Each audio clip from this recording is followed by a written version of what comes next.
Hello there you guys, welcome to one of my videos. Going to be giving you my predictions for Manchester United's game against Southampton at Old Trafford. So I'm going to go for a Manchester United win. And the score, I'm going to go with 2-1. The goal scorers for Manchester United, I'm going to go with Cristiano Ronaldo and Bruno Fernandes. Southampton's goal scorer, I'm going to go with Armando Broja.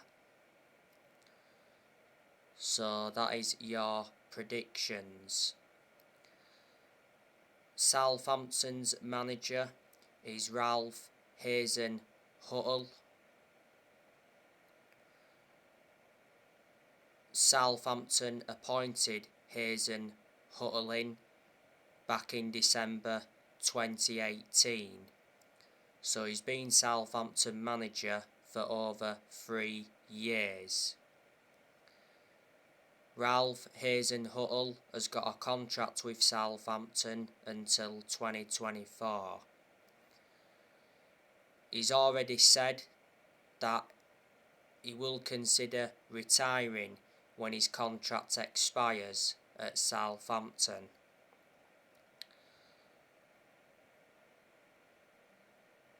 Southampton recently beat Tottenham 3-2. Southampton were very consistent when they had Mauricio Pochettino.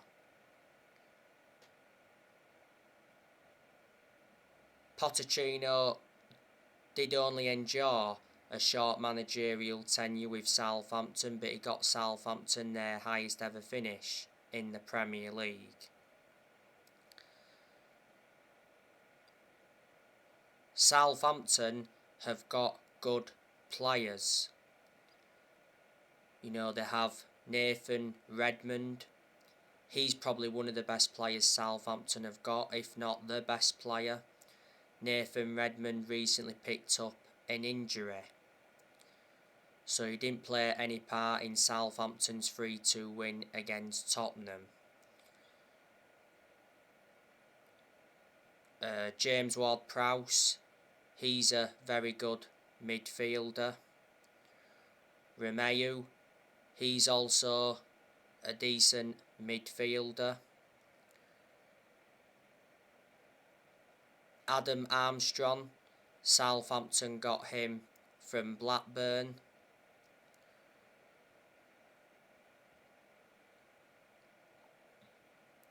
They've got Stuart Armstrong, Armando Broja, he's a very good player. Che Adams, they've got him. They have Theo Walcott. I think last season Theo Walcott was out on loan with Everton. Theo Walcott is a former Arsenal player.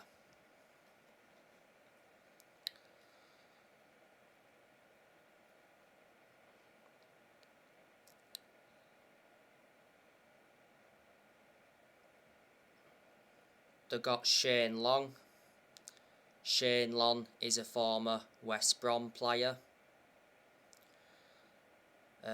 Valentino Livramento, he's a defender. He's out with injury at the moment. Nathan Teller, he's also out with injury at the moment. They've got Romain Perraud, he's a good defender. They've got Jan Bednarik, he's a defender. Jack Stevens, he's also a defender.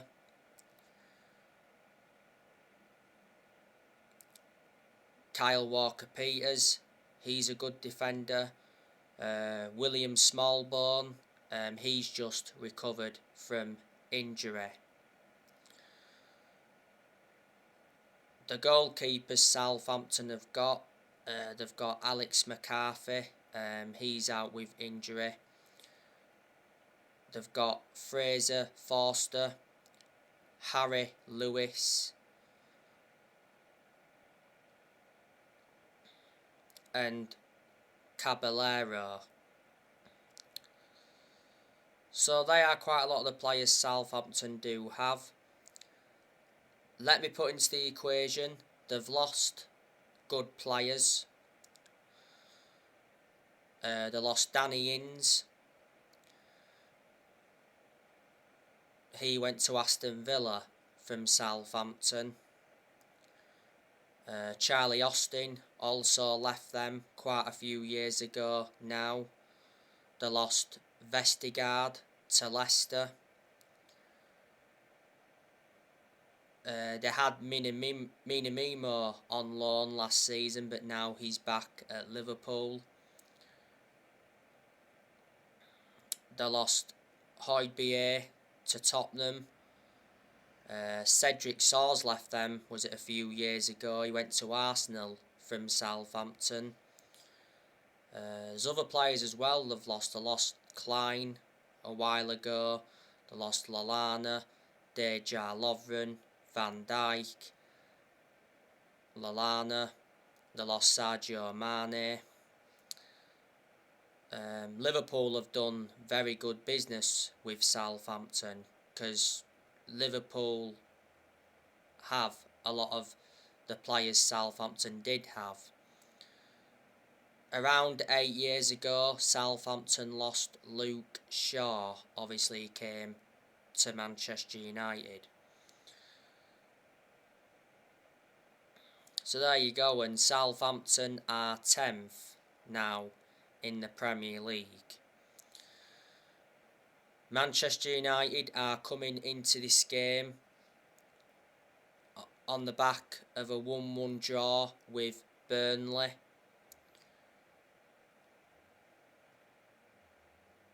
Reflecting on the draw against Burnley, Manchester United dropped out of the top 4.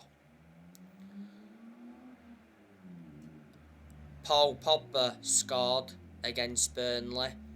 That was his first goal of the season, and it was his first Premier League appearance since October, because Pogba was out with injury for a while. Pogba, of course, played in the cup game against Middlesbrough.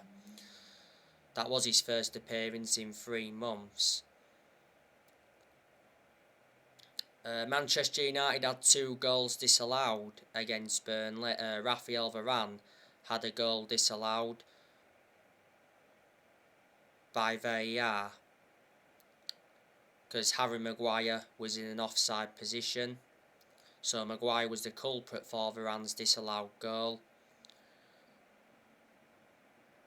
And the second disallowed goal was a Josh Brown own goal.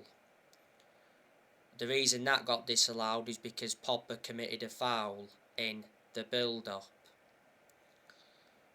The own goal from Josh Brownhill came from a Marcus Rashford cross. Man United were dominant in the first half against Burnley, but we weren't great in the second half. Burnley's equaliser came from Jay Rodriguez. That was his first goal in 50 league games. Harry Maguire was definitely to blame for Burnley's equaliser.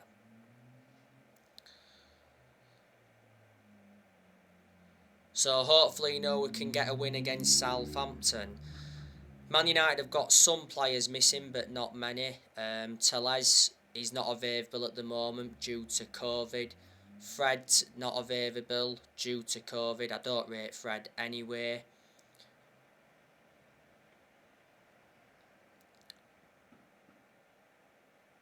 Eric Bailly, he's still injured, but Bailly doesn't really get in the team anyway. Chong has got an injury. Lindelof has missed the last few games due to personal reasons, I think. And that's about it. And you already know the news regarding Mason Greenwood.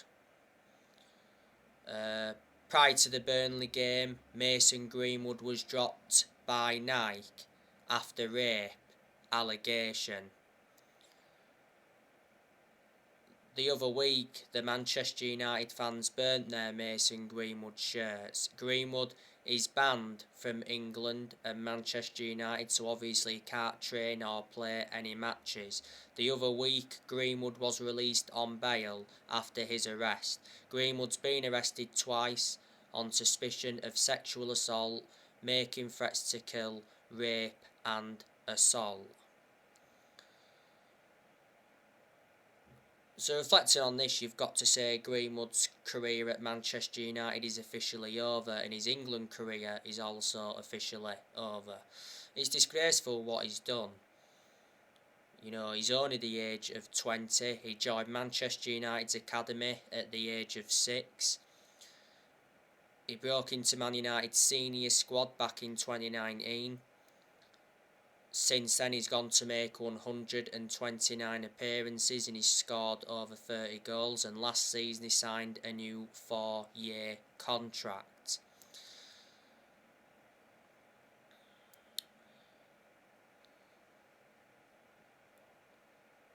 But yeah, I'm expecting us to beat Southampton. You know, this fixture at Old Trafford last season was 9-0 to Manchester United. It was Manchester United's biggest win since the 9-0 win against Ipswich back in 1995.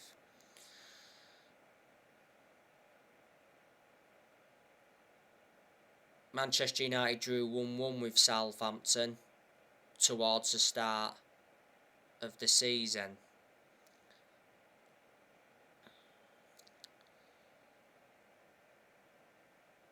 After Southampton, Manchester United play Brighton.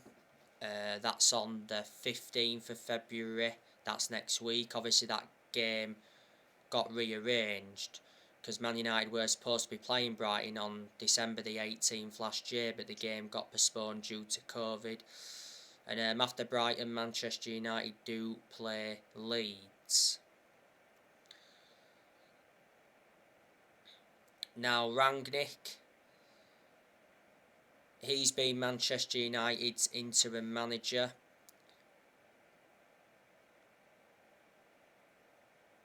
for around 2 months now. He's managed 12 games so far in all competitions. He's lost 2 games at the moment.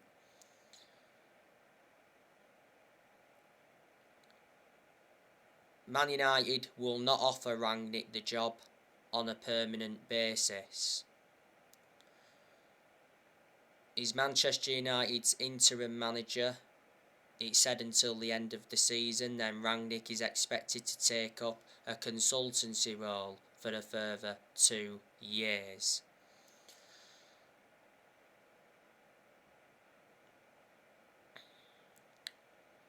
Rangnick has endured 1 transfer window as Manchester United's interim manager. And Man United endured a very disappointing January transfer window, because last month Manchester United did not make any signings. And we wanted to sign a midfielder. When Rangnick first came in, he identified Manchester United's midfield as a weakness.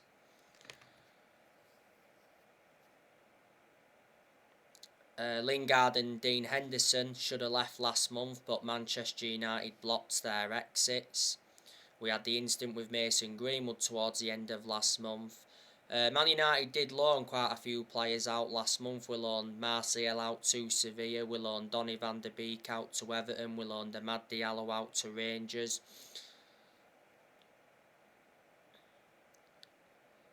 We loaned Ethan Laird out. Tuan Zeba went out on loan to Napoli. Tiden Menga went out on loan to Birmingham. So there you go. So around 8 players left Man United last month.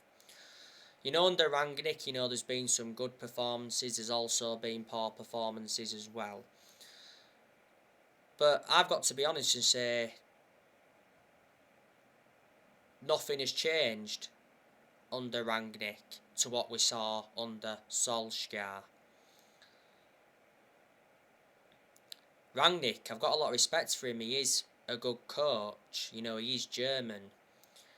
Before Manchester United, Rangnick was the head of sports and development at Lokomotiv Moscow, and to his credit as well, he's made changes since he come in, because earlier on this season he recommended Ewan Sharping as an assistant coach and analyst, he recommended Saz Chalenzin as a sports psychologist, and he recommended Chris Armisen as an assistant coach.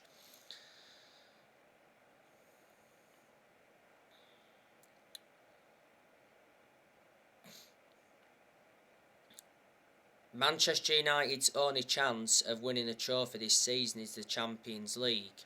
I'm very sceptical we're going to win the Champions League. Manchester United have not won a trophy since 2017.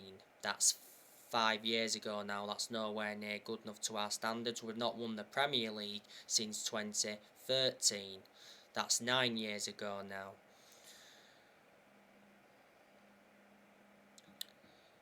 Manchester United have sacked 4 permanent managers since Ferguson retired. We sacked David Moyes after 10 months. Manchester United finished 7th under the Moyes era. Then Man United sacked Louis van Gaal after 2 years, despite us winning the FA Cup under him. Then Manchester United sacked Jose Mourinho after 2.5 years. Mourinho did enjoy one good season at Man United because he won 3 trophies in his first season. And last year Manchester United sacked Ole Gunnar Solskjaer after almost 3 years in charge. And like I updated you the other day, CIES Football Observatory said that Manchester United have spent over 1.3 billion in 10 years, and Man United have managed to only win 4 trophies in 10 years. We've recruited around 397 million in sales, but Man United have wasted over 900 million in the transfer market. I'm very glad that Ed Woodward stepped down, because Ed Woodward was one of the biggest issues at the club for a long time. Ed Woodward was at Manchester United for 17 years. Obviously Richard Arnold did replace Ed Woodward as the new chief executive.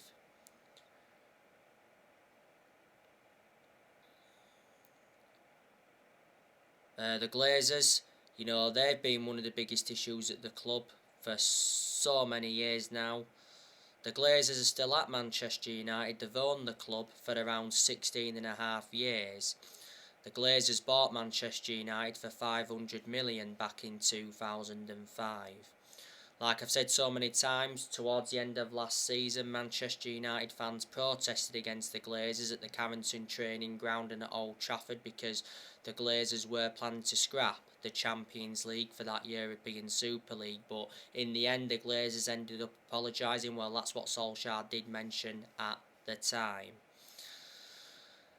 But Manchester United have just not been the same team since Ferguson retired, and we've got to accept that no one is going to replicate what Ferguson did at the club. Alex Ferguson brought success to Manchester United. He won 30 odd trophies, including 13 Premier League titles, but Ferguson didn't settle in straight away because he didn't win out in his first 4 years at Man United. Alex Ferguson was at Manchester United for around 26 years, so reflecting on that, he was a long-serving manager. Told you the only mistake he made was recommending David Moyes in when he retired, but the reasons he did that is because, both Scottish, and for some reason Ferguson had a lot of time for him.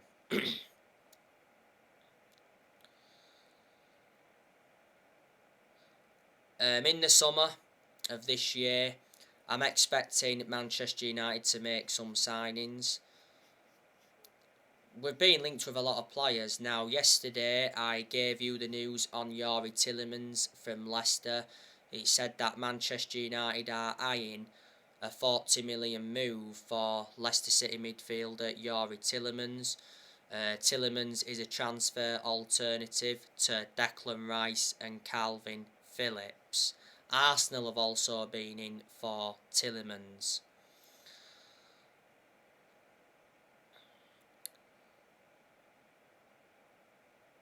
Leicester are finding it hard to convince Tielemans to sign a new contract. His contract at Leicester expires next year. He's been at Leicester now for quite a few years and he's played over 100 games for Leicester in the Premier League. Don't forget, last season, Youri Tielemans scored in the FA Cup final against Chelsea and that won Leicester the FA Cup. At one point, Tielemans was on loan with Leicester, but then obviously Leicester decided to get him permanently. Leicester paid £32 million.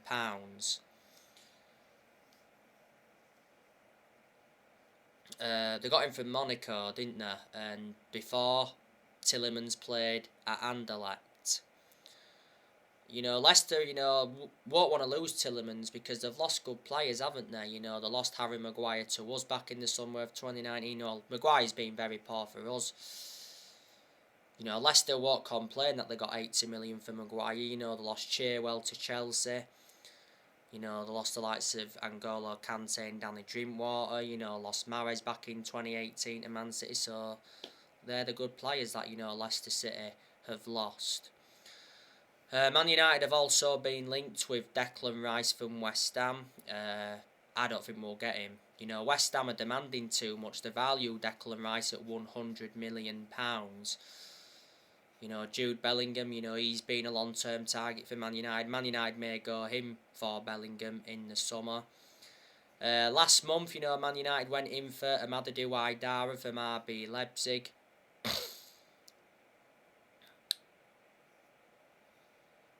There was reports coming out about Ousmane Dembele as well, but them reports linking Dembele to Man United weren't true. Well, Man United themselves confirmed that. On deadline day, Man United went in for Yves Bissouma from Brighton. Went in for Tariq Lamptey as well last month. So, yeah. The players who will leave Man United in the summer, Dean Henderson will leave. Phil Jones will leave, Bailly will leave, Telles could leave, but I hope he doesn't because to his credit he's been impressive under Rangnick and he's our first choice left back under Rangnick. Shaw's only played the last couple of games because Telles hasn't been available. To be fair to Shaw though, he's done well in his last couple of games, he's getting back to his best form now. Delors, he could leave as well in the summer. Not good enough overall, but I think he's been impressive under Rangnick. He's our first choice right back under Rangnick, Delors. Matic will leave as well in the summer. There's a good chance Pogba will leave in the summer as well, unless Rangnick gets the job permanently. Well, he said a few weeks ago now, was it? Like I updated you, that Pogba is willing to stay at Man United as long as Ralph Rangnick is the manager for next season, because Pogba's been impressed by Ralph Rangnick since his arrival, and it said Pogba would be open to signing a new contract. Lingard will also leave in the summer as well. Like I've already mentioned, he should have left last month. Mata will leave in the summer. Ronaldo will probably leave in the summer because he's unhappy at Man United. And Edison Cavani, he will leave in the summer. So anyway guys, on my next video, I want to give you some more news on Pochettino. Drop your comments, likes below on the channel if you do consider subscribe as always, and take care. God bless. See you all again very soon.